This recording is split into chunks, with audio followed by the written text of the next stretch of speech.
So if you like to mount the biggest possible cannons on your plane, well, the Stuka B2 does not disappoint.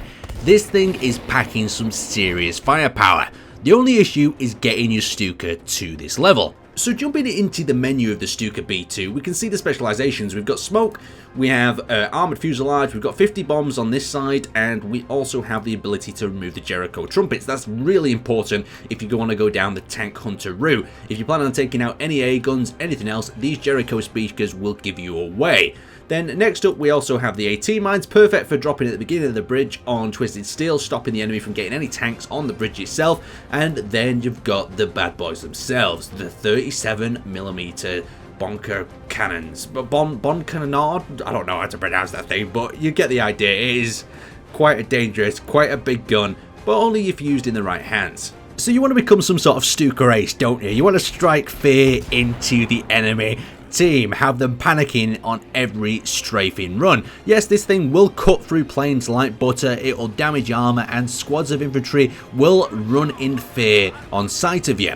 But let's talk about how to take out armor first. Now, taking out armor is very simple. It's all about attack angles and spotting the target. Once you've spotted it, you're going to fire that first round to see where your shots are landing. Then you'll fire out with a complete burst. But you'll notice on that pass, I got some glancing blows, and they do next to no damage. So we need to change our attack angle, either hitting it from the side or directly above. So I'm dropping my speed, dropping my altitude, and I'm going to thread them rounds directly through the side of that Churchill, taking out the target and almost crashing below.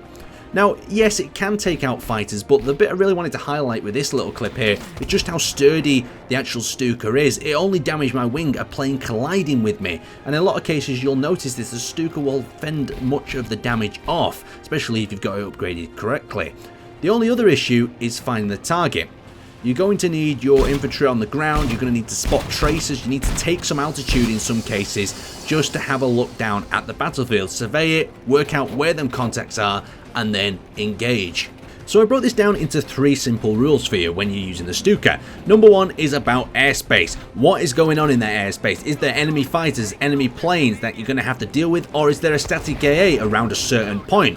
Number 2 is acquiring your target. That is probably the hardest point. You need to communicate with your teammates, like I said before, or look for tracers. Number 3 is engaging the target, and the most important part about this is working, can you hit the enemy from that angle you're approaching from, but more importantly, can you exit without pulling up, hitting a rock, or hitting the church tower? Some more things to think about as you're piloting. Now, going for my overall thoughts within the Stuka, it is a very relaxing experience of coming back around, engaging a target, exploding it into smithereens, and making the enemy cry again and again. This plane makes so many salty enemies man the AA guns that after a while the airspace will be covered in flak, making a good attack run even more challenging. So to bring this video to a close, I wanted to cover what happens when you get one of them angry Spitfires on your tail. Well, there's 2 things you can do. You can take evasive action and reduce your speed slowly so they get closer and closer to you, and when they're in that close proximity, jump to your rear seat and shred them apart with your rear machine gun.